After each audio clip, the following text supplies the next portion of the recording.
I once parked in what somebody else deemed to be their space, and to teach me a lesson, they blocked me in with their car and sat in their car waiting for me to come back. I know it was deliberate because of the tirade of abuse they directed at me when I parked there. Not to mention that I'd often get people shouting at me when I parked there on the school run. I figured they probably wanted me to go plead with them to move so I could get my car out so they could tell me off and make me apologize. Well, they didn't get their own way. Being one who isn't afraid to cut his nose off to spite his face, I left the car there and walked home. The next day, I rode the bus and saw that my car was now free, so I could have drove it back. Nope, got the bus back as well. Then spent the next fortnight getting taxis there and back because I'm stubborn and petty like that. 2 weeks later, and I eventually went back and moved my car. Funny thing, no one ever complained about me parking there ever again.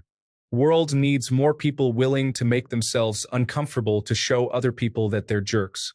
Your effort is appreciated. Husband tries to tell me this behavior isn't worth it.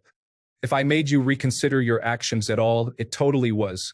And if you just got mad, it was still worth it. Yeah, TBH, the worst part of this whole thing wasn't having to use alternative transport for 2 weeks. It was having to deal with the missus moaning for 2 weeks that I was petty and childish and should just move the bloody car. We aren't together anymore, but this isn't the reason why. Being one who isn't afraid to cut his nose off to spite his face. Good that you know who you are. Stubborn, petty, passive-aggressive, Pyrrhic. Yep, all of the above. I once parked in a public space in front of a house with a driveway.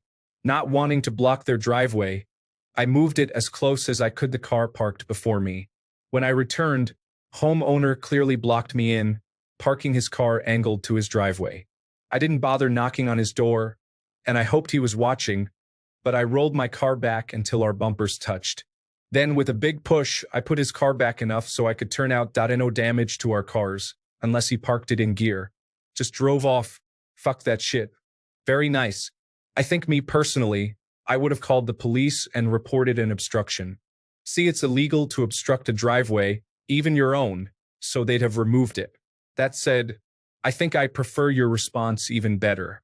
I can imagine the bloke seething into his cup of tea as he watched you nudge his car out of the way through his twitching net curtains.